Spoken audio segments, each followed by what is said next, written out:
26 अगस्त 2026 को हिमालयीन तराइन के देश नेपाल में एक ऐसी विनाशकारी बाढ़ आई जिसने सबको हैरान कर दिया।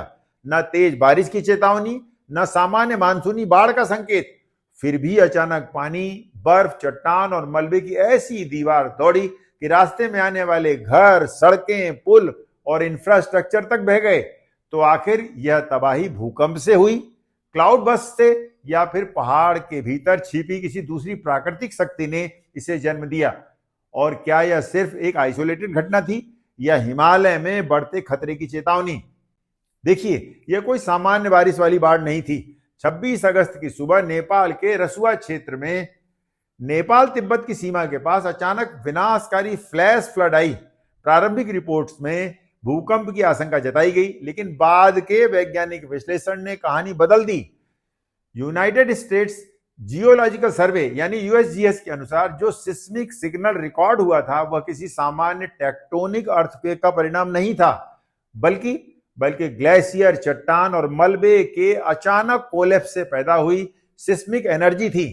यूएसजीएस के रिकॉर्ड में 5.2 का इवेंट दर्ज है, लेकिन इसे भूकंप समझना गलत होगा। तो फिर हुआ क्या था? उपलब्ध सैटेलाइट और प्रारंभिक वैज्ञानिक विश्लेषण के अनुसार लगभग 5200 मीटर की ऊंचाई पर ग्लेशियर का एक बड़ा निचला हिस्सा टूटकर लगभग 5200 मीटर नीचे घाटी में गिरा। इसके साथ बर्फ, विशाल चट्टानें और सेडिमेंट्स भी नीचे आ गए। ये आइस रॉक अवेलेंस लैंडे नदी में जा गिरा और यहीं से घटनाओं की खतरनाक श्रृंखला शुरू हुई। मलबे ने नदी के प्रवाह को अस्थायी रूप से रोककर एक नेचुरल बैरियर बनाया और फिर उसके टूटने पर पानी और मलबे का जबरदस्त सर्ज नीचे की ओर दौड़ा।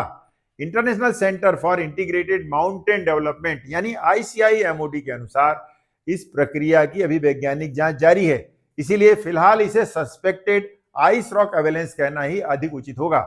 आइए अब समझते हैं कि कैसे एक नदी बनी विनाश की इतनी बड़ी करियर। लैंडे नदी में अचानक आया पानी और मलबे का तेज प्रवाह आगे भोटेकोसे और फिर त्रिशूली नदी रिवर सिस्टम में जा पहुंचा। पानी के साथ बर्फ, चट्टान, मिट्टी और विशाल बोल्डर्स तेजी से नीचे आए।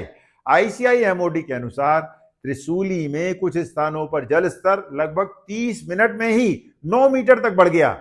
यही बताता है कि यह सामान्य बाढ़ नहीं, बल्कि अत्यंत तेज flash flood debris flow event था। भोटेकोसी नदी भारत में जाकर त्रिशूली नदी से जुड़ती है, जो आगे नारायणी नदी का हिस्सा बनती है और भारत में प्रवेश करने के बाद गंडक कहलाती है। इसीलिए डाउन स्ट्रीम भारत में विशेष रूप से गंडक नदी सिस्टम की निगरानी बहुत इंपॉर्टेंट हो जाती है।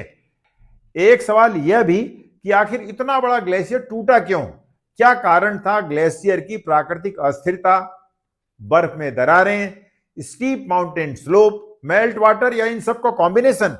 अभी अंतिम कंक्लूजन देना जल्दीबाजी होगी। ICIMOD के वैज्ञानिकों का कहना है कि हिमालय में ग्लेशियर्स, स्नो, परमाफ्रॉस्ट और माउंटेन स्लोप्स में तेजी से हो रहे बदलाव क्रायोस्फीयर रिलेटेड हैजार्ड्स को बढ़ा रहे हैं। क्लाइमेट चेंज इस व्यापक जोखिम को बढ़ा सकता है, लेकिन इस पर्टिकुलर घटना को सीधे क्लाइमेट चेंज का परिणाम घोषित करना अभी वैज्ञानिक रूप से उचित नहीं होगा। 27 अगस्त तक उपलब्ध रिपोर्ट्स के अनुसार कम से कम 165 लोगों की मौत की पुष्टि हुई है और नेपाल तिब्बत क्षेत्र में लगभग 1500 लोग लापता बताए जा रहे हैं, लेकिन रेस्क्यू और आइडेंटिफिकेशन अभियान अभी जारी है। इसीलिए ये आंकड़े बदल सकते हैं।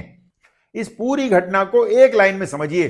ग्लेशियर टूटा, आइस रॉक अवेलेंस हुआ, नदी का प्रवाह बाधित हुआ, अचानक डेब्रीज लेडन सर्ज निकला, भोटेकोसी और त्रिशूली में फ्लैश फ्लड आई और देखते देखते भारी तबाही हो गई। इस घटना का सबसे बड़ा संदेश यही है कि हिमालय में खतरा सिर्फ बादलों से नहीं, पहाड़ों के भीतर जमा अस्थिर बर्फ और चट्टानों से भी आ सकता है। इसलिए भविष्य की सुरक्षा के लिए केवल रेनफॉल फोरकास्टिंग पर्याप्त नहीं होगी। हमें glacier monitoring, satellite surveillance, river level sensor, landslide detection और real time early warning system, इन सभी को एक साथ मजबूत करना होगा, क्योंकि हिमालय की आपदा कई बार बारिश शुरू होने के पहले ही शुरू हो चुकी होती है। और यदि आप खुद नदी की जद में मकान या होटल बनाएंगे तो आज नहीं तो कल जान माल का खतरा तो बढ़ेगा ही। इसलिए विज्ञान को समझिए, प्रकृति के संदेश को पहचानिए और समय रहते सावधान हो जाइए।